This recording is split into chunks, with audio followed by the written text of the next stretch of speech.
అందరికీ శుభ మధ్యాహ్నం. నా పేరు పావని. నేను 9వ తరగతి చదువుతున్నాను. ముందుగా ఒక విద్యార్థి అభివృద్ధి చెందాలి అంటే తనకి ఒక ద్వారా మనకు మంచి బలం లభిస్తుంది. అలా ఎలా ఉంటారు అంటే మన బ్యాక్ బోన్ మనకు ఎంత సపోర్ట్ ఇస్తుందో అలాగే మనకు సపోర్ట్ ఇచ్చే వాళ్ళు ఉపాధ్యాయులు. ఈ లోకంలో ఎంతమంది ఉన్నా సరే తల్లిదండ్రులకు మించిన వారు ఉపాధ్యాయులు. వారు ఎప్పుడైనా సరే నీ వెంటనే ఉంటారు. నీవు నీ జీవితంలో ఉన్నత స్థాయిని పొందాలి అంటే మొదటగా నీకు కావాల్సిన బలము ఉపాధ్యాయులు. చిన్నప్పుడు తల్లి నీకు నేర్పిస్తుంది, చిన్నవి నేర్పిస్తుంది. ఎలా?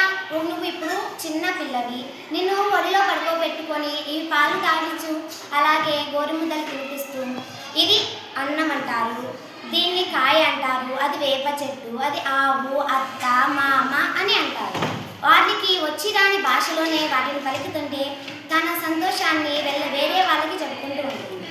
అలాగే ఇంకా కొంచెం పెద్ద పెరిగిన తర్వాత నువ్వు నర్సరీలోకి వెళ్తావు. అక్కడ నీకు ఉపాధ్యాయులే కదా సహాయం చేసేది. వాళ్ళే నేను ఎప్పుడూ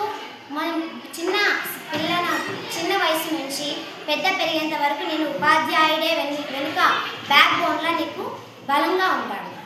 అలాగే ఈ సమాజంలో మనకు ఎలా తోడు ఉంటారు అంటే ఇప్పుడు నీకు ఏదైనా ఇది మంచి ఇది చెడు అని అనుకుంటావు. ఈ మంచి చెడును కూడా ఎలా గ్రహించాలో అనేది ఒక పుస్తకం చెబుతుంది. ఈ పుస్తకాన్ని రెడీ చేసినటువంటి ఎంతోమంది ప్రొఫెసర్స్ ఉంటారు. ఇది విద్యా సంస్థ వాళ్ళు ఎంతో చక్కగా ఈ స్టాండర్డ్కి ఇవి చదువుకుంటే వీళ్ళు ఇంకా కొంచెం ముందుకు తీసుకుంటారు. అంటే ఇప్పుడు చిన్న వయసు నుంచి పెద్ద వయసు దాకా ప్రతి ఒక్కదాన్ని చిన్నగా నేర్పించుకుంటూ వస్తారు. అలా మనం నేర్చుకోవడం ద్వారా ఈ సమాజంలో ఎలా ఉన్నారు, ఏమేమి జరుగుతున్నాయి అనే ప్రతి ఒక్కదాన్ని మనం నేర్చుకుంటాము. అలాగే ఈ సమాజంలో మనకి ఎవరో ఒకరు ఒక ఇన్స్పిరేషన్గా ఉంటారు. వాళ్ళల్లో కొంతమంది మీ వెనకలే ఉంటారు, ఇంకొంతమంది మోసం చేసి వెళ్ళిపోతారు, కొంతమంది మాటలు చెప్పి వదిలేస్తారు. అలా కాకుండా మీ వెనక మీ ఇన్స్పిరేషన్ ఒక ఉపాధ్యాయుడే ఉంటే మీ ఉపాధ్యాయుడు ఎప్పటికీ నిన్ను మరవడు. ఖచ్చితంగా నీ వెనక నువ్వు ఇప్పుడు వేరే దేశానికి వెళ్ళినా సరే నీకు ఆ సమయంలో నీకు గుర్తు వచ్చేది నీ ఉపాధ్యాయుడే. నువ్వు ఒకవేళ అప్పుడు చేసి ఆ స్థానంలో ఒకవేళ నువ్వు లేకుంటే నువ్వు ఉపాధ్యాయుడిని ఏమన్నా అనుకుంటావు.